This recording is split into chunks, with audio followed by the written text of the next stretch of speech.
welcome back to my channel. If you don't know me already, I am Nolly, licensed nail tech and educator. Today I will be showing you guys how I do nail extensions. I'll be showing you a little bit of how I do it with nail forms and what are some of the benefits that the structured gel gives. It will be something that's just very basic, very minimal, and it should be easy to do if you do decide to start using soft gel. So without further ado, let's go ahead and get started. We're starting off with our sculpting gel, and the one I'm using here is by Leafgel. I've been using this product for probably about 3-4 years now. It could be a little bit more, and I do love using this, especially when I'm just creating of like a slight extension or creating strength. And the base coat that I will be using will be this sanding free base coat from Leafgel. I haven't used this product. This is actually my first time using it. I'm not really a big fan of these type of base coat because I find it that they tend to not hold as well and they live. And because it is something that I haven't tried myself, I'm going to test this one out and see how well it holds up. As you can see, I already went ahead and did my cuticle work and prepped my nail using dehydrator. I already went ahead and measured out my form underneath my nails, and I do have to cut it because the skin underneath my nail is a little bit longer, so I'm gonna have to try and cut it so that it can fit nice and snug underneath my nail tip. Once the nail form is nicely tucked right into the nail, I'm gonna go ahead and just pinch it close and just adjust it so that it's nice and straight. Now that I have my form on, I'm gonna check on the side, and you're gonna see that there is no gap between my nail and the form. In my flat brush, I'm just gonna take a little bit of base coat and I'm gonna start applying that onto my nails. Usually you should be putting your base coat on first before you do your forms, but I went ahead and did it a little bit backwards, so don't mind me at all. As I'm putting on this base coat, I noticed that this base coat is a little bit more on the slippery side versus their regular base coat, so I'm just gonna go ahead and try to put it on as thin as possible, and we'll kind of test it out and see how well it withholds within a week.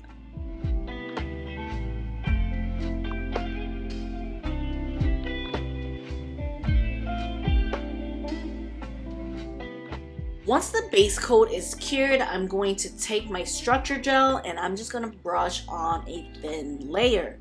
This is what we call a slip layer, and this is to help once we start building the nail. Because once I start building the apex, I don't want the gel to start sliding off and onto my skin. So I create a slip layer so that when I start building the gel, it already has that thin sticky layer or slip layer to cling onto. But I do still suggest be careful, because when you're tilting your fingers too long to the side, it can also bring down the gel and onto the skin.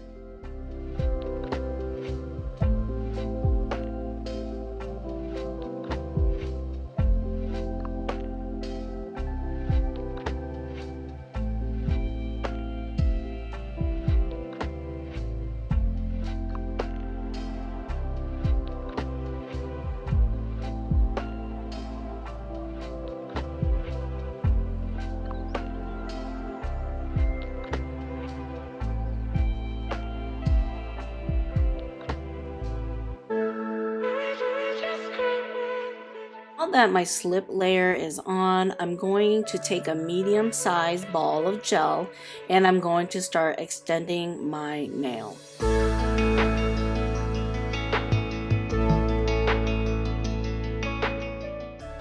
You'll notice that I'm not bringing the gel all the way up to my cuticle because I'm concentrating on just building my free edge.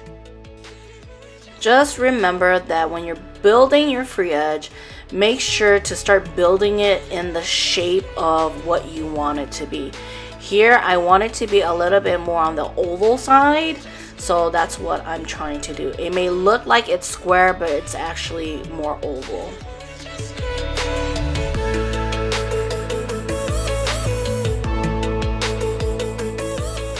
Once I'm satisfied with the shape, I'm going to go ahead and cure that.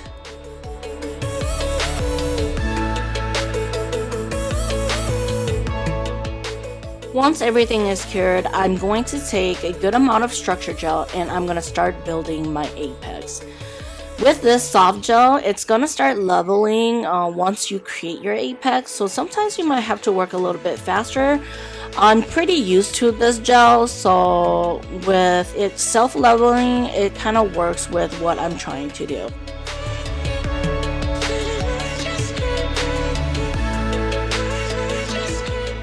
Once I get my ball of gel onto my nail plate, I'm going to start pushing it towards the cuticle. And you don't want it to touch your cuticle, but close enough to the cuticle so that it does cover. And once that is done, I'm going to go ahead and start just swinging it back and forth to level it all the way down to the tip of the nail.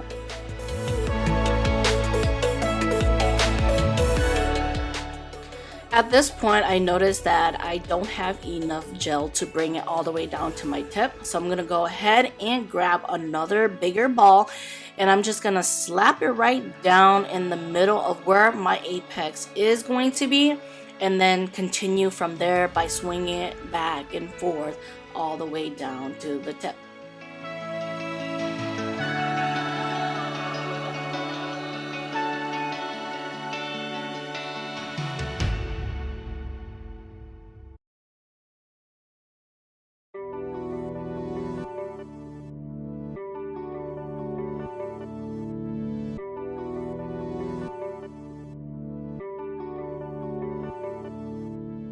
So once I start getting into the side walls of my nail, I use the corner of my brush to try to bring that gel up so that it doesn't touch my skin or any of the cuticle area.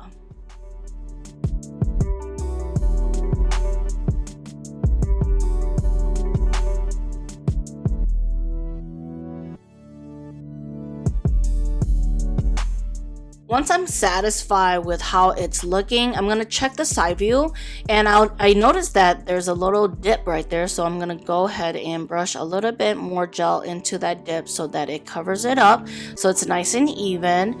And then you're going to go ahead and check that side view again and make sure that everything is even. Now I'm going to flip the nail over so gravity can pull the gel down to create more of the apex for me.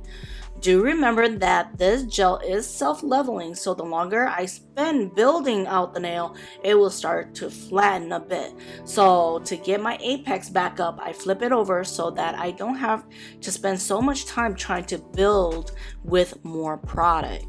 And this also helps with smoothing out any dips. So once I'm happy with how it looks, I'm going to go ahead and cure.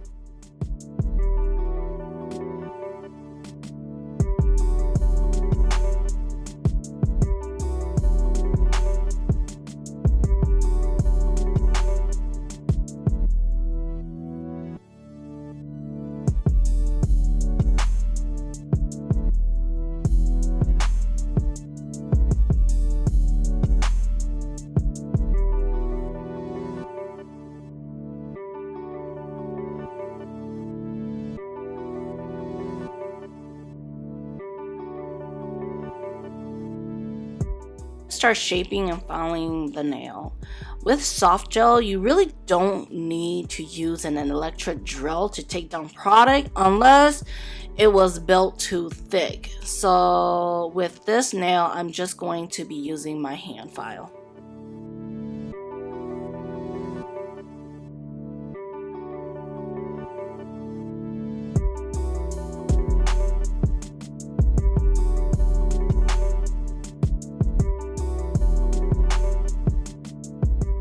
When I'm filing the nail on top, I'm not going to go too overly crazy on filing the apex down. So you'll see that I just file side to side and then a little bit on top just so that it's nice and smooth.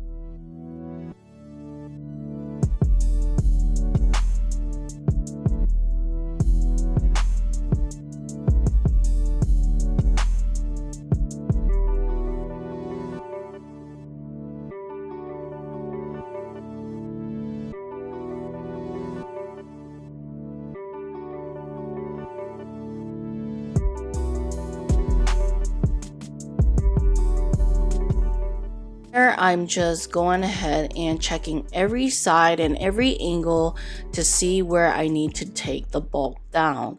I always want to make sure that it is nice and even and that I'm not taking down one side more than the other.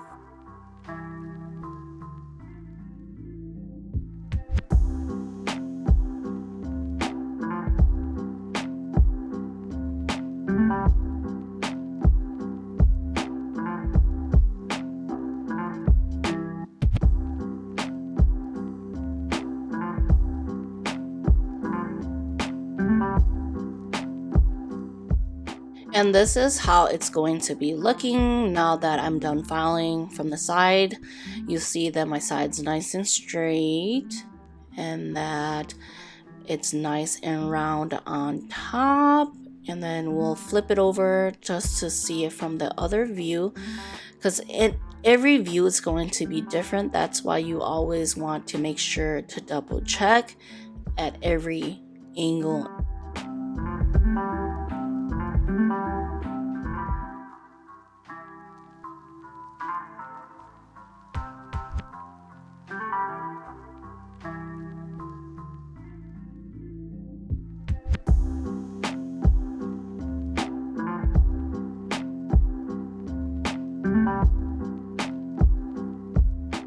At this point, I like to use base coat. The reason why I use base coat is because I like how smooth it can get when the base coat is applied and getting it ready for color, especially when you are using like a white color for your base. And we all know that white base, when you put it on without even putting on a base coat, it will see every flaw that you have.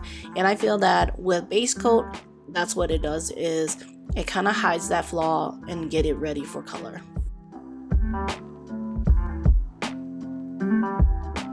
Alright, so I'm gonna go ahead and just finish the rest of my fingers and I'll be back. Whoa, look at the magic! And this is the final look on all my 4 fingers. Excuse my thumb. I was really proud of the nail art that I did, so that's why I did not take it off for this video. But after this video, I probably will. But I just wanted to kind of go over a little bit of what we did in the process so that you can kind of see it closer. I want to take this time to show you that when creating a nail extension, this is how it should look.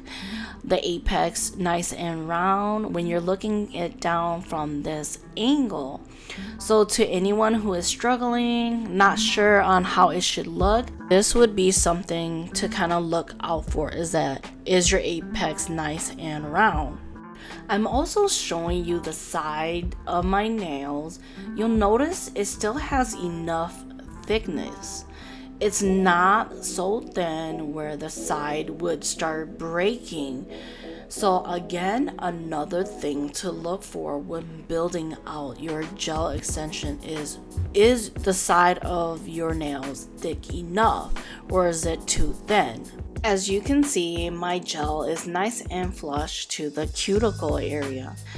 If you're having a hard time with placing products by the cuticle, it definitely is something that comes with practice. Because I've been there where product touches the cuticle and it'll start lifting, or if it's not smooth enough. But I just want to let you know that with practice, everything will definitely work out. So I just want to say that structure gel is really good for building strength. If you already have length, it is great for building strength, and you can definitely add length to it. I wouldn't recommend doing extra long length. If you're doing something like that, you would definitely want to use hard gel, but I just wanted to show you that it is possible to be able to extend your nails by using the soft gel. I hope that you found this video informational and you learned something from it. If you have any questions, let me down in the comments below and I'll try to answer it the best that I can. As always, give this video a thumbs up if you enjoyed it, and I'll see you guys in my next video.